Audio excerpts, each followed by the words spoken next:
Hello everyone. तो आज हम करेंगे simple present tense. Simple present tense करने से पहले हमें ये पता होना चाहिए कि इसकी आइडेंटिफिकेशन क्या है। आइडेंटिफिकेशन का मतलब हमें ये पता चल जाए कि किन किन जगहों पे हम सिंपल प्रेजेंट टेंस का यूज करते हैं। जैसे आइडेंटिफिकेशन है ता है, ती है, ते है। जिन सेंटेंसेस के पीछे हमें ता है, ती है, ते है दिखता है वो सेंटेंसेस हमारे सिंपल प्रेजेंट टेंस होंगे। इसके लिए हमारे पास रूल क्या होगा? अगर हमारा सेंटेंस जो है पॉजिटिव है तो उसके लिए हम क्या करेंगे, सबसे पहले हमारा आएगा सब्जेक्ट।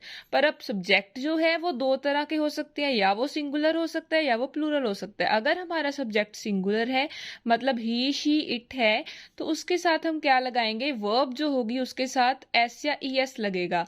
देन उसके बाद आएगा ऑब्जेक्ट। मैंने आपको सब्जेक्ट, वर्ब और ऑब्जेक्ट के बारे में बताया हुआ है, अगर आपको नहीं पता तो आप मेरी वो वीडियो देख सकते हो।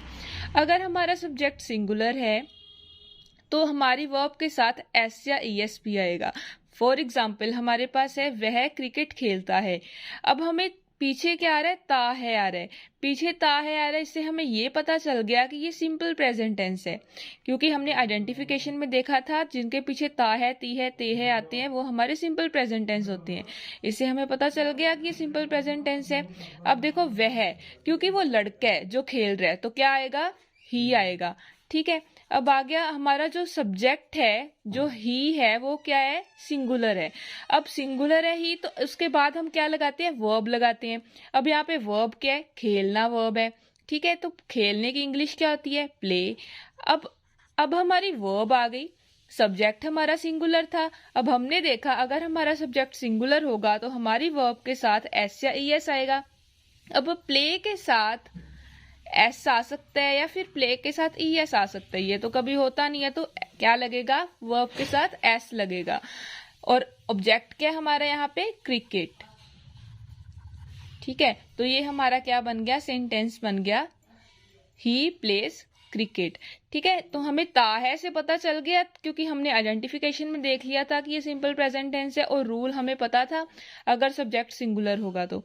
अगर अब हमारा सब्जेक्ट प्लूरल है, अगर हमारा सब्जेक्ट प्लूरल है मतलब आई, वी या दे में से कुछ है, तो उसमें हम वर्ब के साथ कुछ भी नहीं लगाएंगे, वर्ब की फर्स्ट फॉर्म ही रहेगी और ऑब्जेक्ट आएगा। जैसे हमारे पास एग्जाम्पल है, हम रोज स्कूल जाते हैं।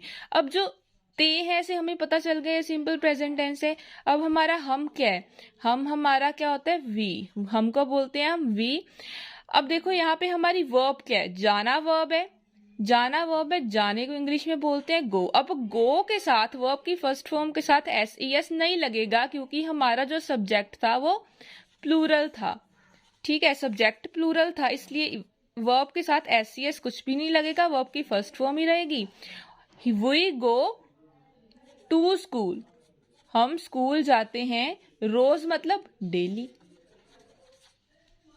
क्या बन गया, we go to school daily.